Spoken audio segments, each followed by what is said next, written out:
What's up, Giants fans? Welcome to the pocket. I'm your host, Scooter. Today, we're going over my Week 5 preview for the Giants and the Saints game. The Giants are coming off a nice upset win last week over the Chargers, but also suffered some really terrible news. And the Saints are looking to be potentially the worst team in the league, if not a bottom two team. So let's get right into it, starting it off by breaking down just a general idea of who each team is, what's been going on with them so far this season, how the teams sort of match up, and then the Vegas over-under and my overarching view of the game. So starting things off, we're going to talk about the Giants. They're coming off their first win, like I said, in Week 4, beating the, at the time, undefeated Los Angeles Chargers by a score of 21-18. It was Jaxson Dart's first start of the season, and he showed some promise. I mean, he didn't have a crazy game, but he protected the football, he showed some mobility, and he showed some composure, poise, and energy, which the Giants have been missing for a long time. So looking bright there with Jaxson Dart, but we had a very big blow to the Giants offense. Something, honestly, the worst thing that probably could have happened to us, with the exception of losing Andrew Thomas. We lost Malik Neighbors for the entire season due to an ACL tear that he suffered in MetLife Stadium. That puts a lot more on the other weapons in the offense. Wan'Dale Robinson, Darius Slayton, Theo Johnson at tight end, and then obviously the running game with Cam Scatterbo. So that is going to be a huge, tremendous blow for this Giants offense. And they have some other injuries going on right now. Tracy's still not better from that separated shoulder, so we're not going to have him for this game. And Dexter Lawrence is dealing with an illness. He has not practiced on Wednesday, and he has not practiced on Thursday. There's some other guys who are limited, but I expect them to play. So I really hope Dexter Lawrence plays in this game, because if we don't have him, that could be an issue. But we'll get into that later. Defensively, the Giants' pass rush looked very good last week. They had a lot of success versus the Chargers. They had about 12 quarterback hits, and they've been one of the best offenses in the league. But it should be noted that before the season started, they lost Rashawn Slater, and they looked like the great offense that they were. But after also losing Joe Alt in the Giants game, their offensive line really fell apart. So the Giants' pass rush was able to take advantage of that. But on the other end of the coin for the Giants' defense, they might have a great pass rush, but their run defense is very bad this year. 6.1 yards per carry is very, very bad. So hoping that we can, turn down that average a little bit after this game. Now let's talk about the Saints. The Saints are 0-4. They've struggled to score, and they're near the bottom of most offensive metrics this year. They're a very dink and dunk offense. They try to play it very safe and limit mistakes. Spencer Rattler, I actually think he's been okay so far. I mean, he's definitely not the best quarterback out there, and there may even be some backups who are better than him. But I think he's shown some will and a lot of late game heroics. Even if they do still lose those games, he shows that you can't just forget about him, and he's going to try and fight until the very end. And he can make some plays. He's got some mobility, so you cannot just write off Spencer Rattler. But against strong defensive pressure, they have been that's where they struggled the most. Like that Seattle game, they got completely destroyed, and that dink and dunk offense wasn't doing anything. A key injury for them is Cesar Ruiz is expected to miss over a month with a high ankle sprain, and that is definitely going to affect their interior protection and their run game on the interior blocking. So that's something to monitor. Both Dexter Lawrence and Cesar Ruiz, some guys we're expecting to match up against each other in the game. Cesar Ruiz is out, but Dexter Lawrence is questionable. So whether or not he plays will determine if the Giants can make the most of that. The Saints defense really isn't terrible. They're about middle of the pack against the pass and against the run. When it comes to yards per game, when it comes to actual points and things like that, it's going to look a little different. But you got to remember the offense is turning the ball over and things like that. So you got to, like I said, take that into consideration. They're about average on both sides of the ball, but once you get ahead, like most defenses, they're not going to have a lot of success. So they've struggled allowing big plays and being consistent throughout the entire game. So we can hope to see some big plays from the Giants, even without Malik Neighbors in this game. So some trends and facts heading into this. Like I said, the Giants are 1-0 as far as I'm concerned. Starting Jaxson Dart brings a completely new energy to the team. You could feel it off of the whole team and the stadium. how different it was. Obviously, you saw Brian Dable after the game and the horrific memes and everything like that we saw afterwards. But you could just tell it's a new team with a new quarterback in. This isn't a new idea. He's a rookie. Everyone's excited. So the Giants have some momentum. They're not beaten down and broken. And you know what? They didn't just beat some like team last year like Seattle that was just kind of like an average middle of the pack team.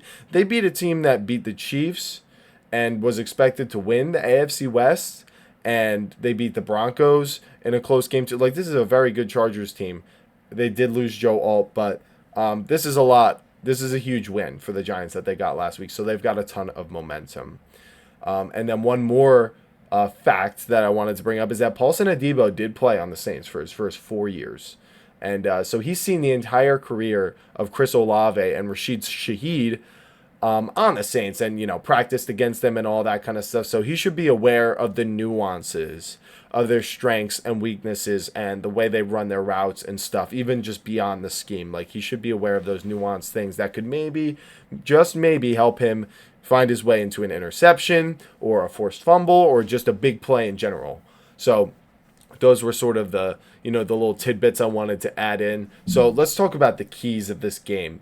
The Giants without Malik Neighbors are going to have to be able to create a passing game without him. And we've seen that sort of be there through Wandale in the slot. He's been like our number 2 wide receiver. Slayton is going to have to step outside and be that perimeter number 1 wide receiver.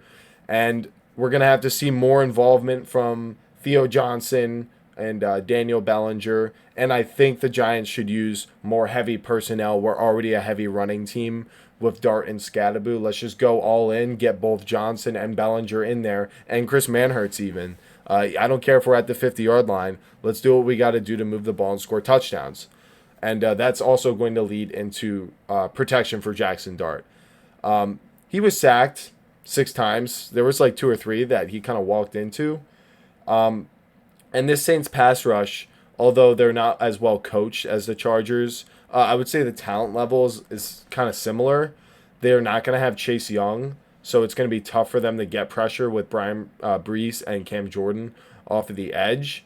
But ultimately, I think using some of those heavy packages, leaning on the running game, and really, doing everything in our power to protect Jaxson Dart in the pocket, having those extra guys chip blocking and all that is going to be big for the Giants to win this game. We talked next about the Saints offensive line without Ruiz. That could blow up their run game. It could allow Dexter Lawrence to, even beat double teams and make his way through for a sack, or obviously open up some other guys. So that is going to be a big point in the game, is if Dexter Lawrence can play and take advantage of Ruiz being out. Number 4, the defense for the Giants is going to have to force some turnovers in this game if we don't want it to get scary and close. They only have 3 turnovers on the season, and we're going to have to force some mistakes to take advantage of this Saints offense if we really want to, score like more than 24 points. I would say we're really going to have to force like 1 or 2 turnovers, get some short fields, get some field goals out of them, whatever we got to do. But we got to force some turnovers. This is a bad offense. We have an amazing defense. This should be a game where they really turn it on. And then finally, this all kind of just gels into this idea of we need to control the tempo of this game the same way we did against the Chargers with the run game, forcing 3 and outs on defense, being aggressive on defense, sending those blitzes. The Giants allow a lot of yards. It is what it is if you can force a 3 and out or get a sack, right, and then just end the drive. So it's going to be big for the Giants to be able to run the ball and stop the run, because if they get the ball first and they take the lead with a touchdown, that's going to be the worst possible thing for us. And obviously vice versa, except I think it's game over if the Giants score a touchdown on the opening drive, because I think we're just going to be able to lean on the run, and they can try running it to tie it up, but we're still going to have the chance to get ahead after that. So those are kind of my keys to the game. Let's look at the odds and game lines. It's New Orleans minus 1.5 with an over-under of 42.5. So the early odds had the Giants as favorites, but the line shifted to the Saints. They're getting some more respect. I really don't understand what this is about, to be honest. It's likely and it's over, reaction to the neighbor's injury. People assume the Giants' offense is just going to crumble without him, which is a fair assumption from the outside. But really, last week the Giants won largely without Malik Neighbors. So I think you really got to take that into consideration and ask yourself if this Chargers team is, or if the Saints team is as good as this Chargers team, because I really don't think they are, even if Joe Alt wasn't playing in that game. So, like I said, they did verse a crippled Chargers O-line, but is a well-equipped offense with Justin Herbert. Spencer Rattler is not equipped with the strengths on the offensive line or the wide receivers. Actually, the offensive line might be kind of comparable when the Chargers don't have Joe Alt, but you understand what I'm saying. This is just a far worse offense, with the exception of the idea that I suppose the run game looked okay versus the Bills. It looked pretty decent. And the Giants have led up the fourth most yards in the NFL, and that was mostly rushing, despite being middle of the pack in points allowed. I still think the chances of us suffocating this dink and dunk passing game are pretty high, us crashing down on it and kind of betting that their protection isn't going to hold up. And we should be able to force some turnovers like that. The Saints defense for the Giants, it isn't any better. And without their best pass rusher, it's going to be really inhibiting their ability to expose the biggest weakness that the Giants have.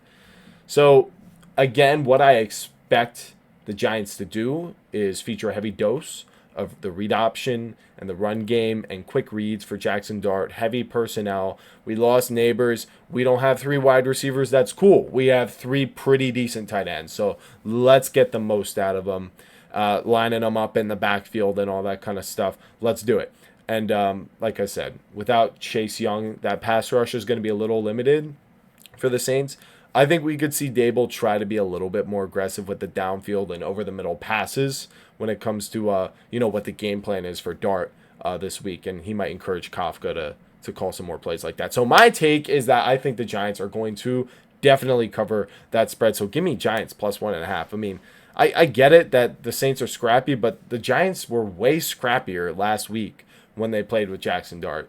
So I like the Giants to win semi-convincingly, 24-20. So that's going to be the over, along with the Giants spread. And I think the Giants will take the lead in this game and maybe tack on a touchdown in the second half. But the offense will eventually stall, and then the Saints will sort of crawl back and only lose by 4. Like I said, Spencer Rattler has shown to battle out for an entire game more than one time, and I'm convinced that this is going to be one of those games that he makes kind of scary. And I think Dexter Lawrence, if healthy, could have one of his biggest games of the season. He is coming off of an illness, but with Ruiz missing against this offense and this offensive line, I think this is a good opportunity for the Giants' defensive line to get comfortable.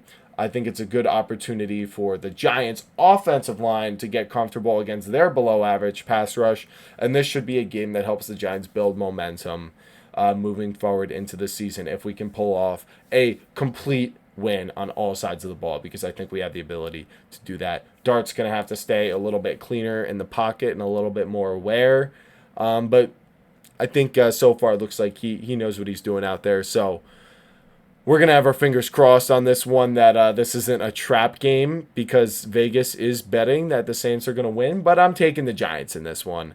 The Giants should be able to win this one. We've had it circled all offseason, and I don't think much has changed for the Saints, whereas with the Giants, we've already seen Jaxson Dart, and he already looks pretty good. We might not have Neighbors, but we won without him. So that's my take. That's my preview on the Giants-Saints game for Week 5. Thank you all so much for watching. If you did enjoy the video, don't forget to drop a like and subscribe to support the channel and get more content, and follow along the Giants season with me. I also cover NFL content, so you guys can get some of that too if you'd like. And let me know in the comments what your thoughts are for this game. I really want to know if I'm the only one who thinks Vegas is crazy for favoring the Saints in this game. Let me know. Are you taking the Giants plus 1.5, or are you just taking them outright to win? So, once again, thank you all so much, and I will see you in the next one. Peace out.